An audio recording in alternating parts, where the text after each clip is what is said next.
آج بڑی خاص رات ہے۔ گزشتہ سال جب یہ رات تھی، کوٹ رقبت جیل کا وہ جو خصوصی نگہداشت کا سیل ہے نہایت خطرناک ڈاکوؤں کا، اس کی جو چکی نمبر 1 ہے، اس میں محفل میلاد منا رہا تھا اور عجیب لطف تھا۔ رات ہو جلووں بھری اور جیل کی تنہائی ہو۔ اب جیل سے باہر تو ایسی مل نہیں سکتی کہ جلسہ ہوگا، جلوس ہوگا، گھر والے ہوں گے، باہر والے ہوں گے، دوست ملنے آئیں گے، کوئی نہ کوئی آئے گا، اور وہاں 9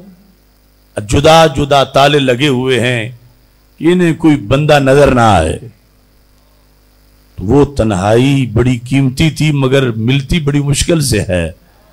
ورنہ ہسپتال میں کوئی ہو یا کہیں تو کوئی نہ کوئی ملنے آ جاتا ہے، کوئی دوسری طرف توجہ چلی جاتی ہے۔ تو رات ہو جلووں بھری اور جیل کی تنہائی ہو، پھر تو عشق نبی کی عجب بارات آئی ہو۔ اس مقدس مہینے میں روزانہ کی محفل میلاد کا کمال یہ تھا کہ میں تلاوت کرنے والا بھی میں ہی تھا، نعت پڑھنے والا بھی میں ہی تھا، تقریر کرنے والا بھی میں ہی تھا، سننے والا بھی میں ہی تھا، سنانے والا بھی میں ہی تھا۔ اور یہ ہے کہ لذت میں کمی نہیں آئی، بلکہ یہ جو باہر ہم جلسے کرتے ہیں اس سے کئی گنا زیادہ اس کا سرور تھا جو اس چکی نمبر 1 کے اندر روزانہ محفل میلاد منعقد ہوتی تھی۔ میں نے وہاں جو اشعار لکھے اس موضوع پر، وہ ابھی آپ کو، کیونکہ نہ تو وہاں کی ویڈیو بن سکتی تھی، کیونکہ جو جتنے سیکورٹی افیسر ہیں ان کو بھی الاؤ نہیں کہ وہ کیمرہ لے کر یا موبائل لے کر اندر جائیں۔ مجھے واچ کرنے کے لیے تو کیمرے لگے ہوئے تھے، 7-8 کیمرے، لیکن ویسے وہاں ان در و دیوار پر، چونکہ میں نے اپنی چکی کی گیٹ کے اوپر موٹا سا وہ مہندی لگانے والے برش سے لکھا ہوا تھا، لبیک یا رسول اللہ صلی اللہ علیہ وسلم۔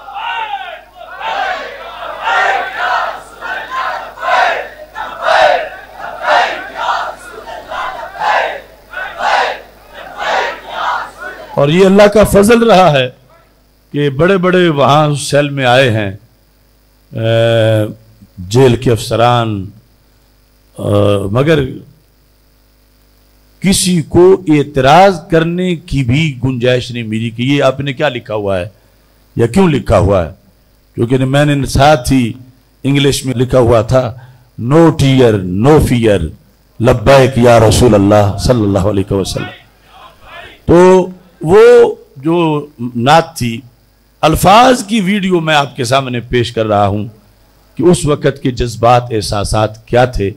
باقی اس کو اگلے دن ایڈٹ کیا۔ اس سے میرے دیوان کا، چونکہ ایک پورا دیوان ہے، جب مجھے قلم ملا 2.5 مہینے کے بعد، اس میں میں نے پھر لکھا، عید میلاد النبی ہے جھومتا گاتا ہوں میں صلی اللہ علیہ وسلم۔ عید میلاد النبی ہے جھومتا گاتا ہوں میں، ان کے آنے کی خوشی میں زندگی پاتا ہوں میں،